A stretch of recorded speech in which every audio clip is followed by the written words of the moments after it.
Madje letra e Angjelit që përmenda vjen pas një histori shumë të dhimbshme në marrëdhëniet e Angjelit me ish bashkëshorten time Regjina.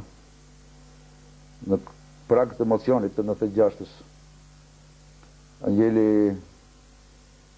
mbajti në shtëpinë time ku kishte vdekur dhe nëna për të përcjell tek unë nëpërmjet Regjinës mesazhin jemi marrë vesh.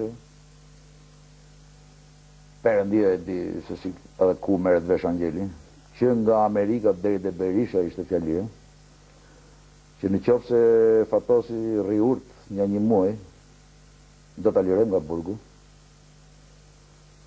Këta janë dokumentuar edhe unë e kam në arkivin tim si një nga dokumentat që Angjeli pas ka gisht në mbajtjen time në burg pak.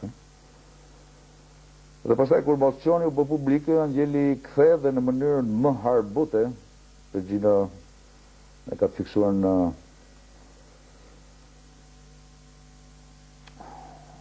rekordin e saj të vuajtjeve të burgut të fakt.